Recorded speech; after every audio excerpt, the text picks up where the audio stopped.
নমস্তে সম্পূর্ণা, জীবন আবার শুরু হবে। আমি উমা সোম, আমি সম্পূর্ণ ইমাজিন প্রাইভেট লিমিটেডের একজন চিফ। আমার আইডি SIC 2247XC। আমি আজকে আপনাদের সামনে একটা ডিক্লেয়ার করছি যে আমাদের কোম্পানি কিছু কিছু রুলস আর রেগুলেশনের উপর নির্ভর করে চলবে। আমরা আমাদের কোম্পানি সকলকে সমানাধিকার দিচ্ছি। কোম্পানি কোনো ব্যক্তি তার ইচ্ছামতো কোনো নীতি বা নিয়ম প্রয়োগ করতে পারবেন না। কোম্পানি সঠিকভাবে চলার কিছু নিয়ম কানুন আমরা প্রস্তুত করেছি। সেগুলি হচ্ছে মতামতের অধিকার, মহিলাদের বিশেষ সম্মান, কোম্পানিতে সদস্য নিয়োগ করার প্রস্তাব সকলেই দিতে পারবেন, কিন্তু একটি বিশেষ উপায়ের মাধ্যমে প্রথমে চিফের কাছে আবেদন রাখতে হবে। চিফ যদি সেই আবেদনটি গ্রাহ্য করেন তাহলে ডাইরেক্ট হোয়াটসঅ্যাপের মাধ্যমে আবেদন জমা রাখা যাবে টিম ম্যানেজমেন্ট কমিটির কাছে। টিম ম্যানেজমেন্টের নির্দেশ সকলকে মানতে হবে, স্বচ্ছ ভাবমূর্তি রাখতে হবে সকলকে। দোষারোপী ব্যক্তিকে কোনো পদে রাখা যাবে না যদি প্রমাণিত হয় ক্রিমিনাল অ্যাক্টিভিটিস, দেশদ্রোহী কার্যকলাপ এক্সেট্রা।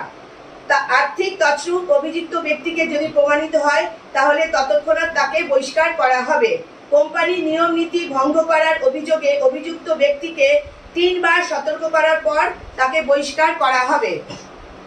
টিমের সমস্যা চিফ, অ্যাসিস্ট্যান্ট চিফ এবং কোঅর্ডিনেটর সবাই মিলে আলোচনার মাধ্যমে সমাধান করবেন। যদি তারা সমস্যার সমাধানে অপারগ হন তাহলে টিম ম্যানেজমেন্ট কমিটি যত্ন সহকারে উক্ত সমস্যার সমাধানে প্রয়োজনীয় ব্যবস্থা গ্রহণ করবেন।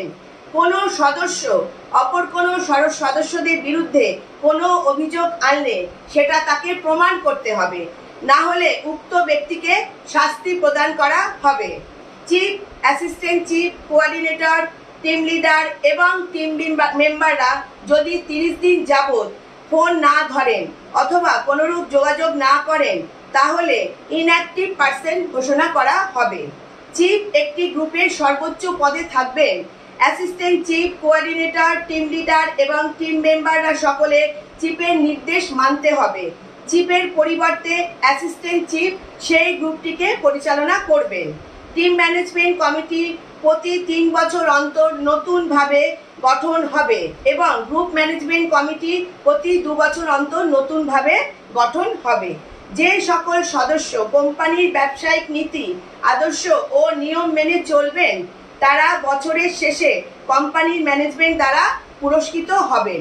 সকল সদস্যকে আবেদন করা হচ্ছে তারা ব্যক্তিগত আক্রমণ থেকে বিরত থাকবেন। মহিলা সদস্য, বিশেষ করে অন্তঃসত্ত্বা মহিলাদের বিশেষ সুযোগ সুবিধা প্রদান করা হবে। আমাদের কোম্পানি এক ব্যক্তি এক পদ এই নীতিতে চলবে। সর্বশেষ কোম্পানির চেয়ারম্যানের বিশেষ অধিকার থাকবে যে কোনো বিষয়ে হস্তক্ষেপ করার। উক্ত নিয়ম নীতির ওপর ভিত্তি করে আমাদের কোম্পানি ধীরে ধীরে অগ্রসর হবে এবং আমাদের বিশ্বাস এইভাবে আমরা আমাদের কোম্পানিকে আমরা সফলতার দিকে নিয়ে যেতে পারবো। নমস্তে সম্পূর্ণা।